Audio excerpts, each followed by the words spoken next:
Hello guys, আসসালামু আলাইকুম। সবাই কেমন আছেন? আশা করি সবাই ভালো আছেন। আমি আপনাদের দয় ভালো আছি। আজকে আবার আপনাদের মাঝে চলে আসলাম নতুন একটা ভিডিও নিয়ে।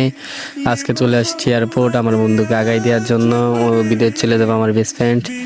তাই ওকে খুঁজতেছিলাম আইসা, পরে কল দেওয়ার পর পাইলাম ওটা যে ওই 1 নম্বর টার্মিনাল আছে। তো 1 নম্বর টার্মিনালের উদ্দেশ্যে রওনা দিলাম। আর আপনাদেরকে একটু দেখানোর চেষ্টা করলাম। একটু দেখেন, অনেক সুন্দর। তাই চলে যাচ্ছে 1 নম্বর টার্মিনালের উদ্দেশ্যে। ওই যে দাঁড়াই রয়েছে, ওর কাছে গেলাম।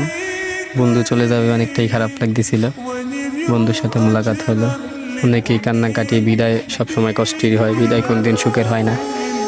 এই ভাইটার ছেলে আর মেয়ে অনেক কান্নাকাটি করতেছিল, তাই সাংবাদিকদেরকে জিজ্ঞেস করতেছে যে দেশের জন্য কি করতে যাচ্ছেন। তাই ভাই বলল। আর বন্ধু এখন চলে যাচ্ছে। আমার বন্ধু আবার কবে ফিরবে আল্লাহ পাক ভালো জানে।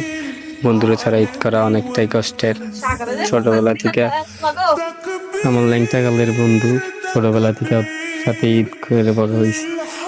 এই ঈদটা একা একা কাটাই হইব, তাই অনেকটাই খারাপ লাগতেছে। বন্ধুর মন খারাপ ছিল, অনেক সিরিয়ালে দাঁড়িয়ে রয়েছে। বন্ধু এখন চলে যাইব, আবার কবে দেখা হবে আল্লাহ পাক ভালো জানে।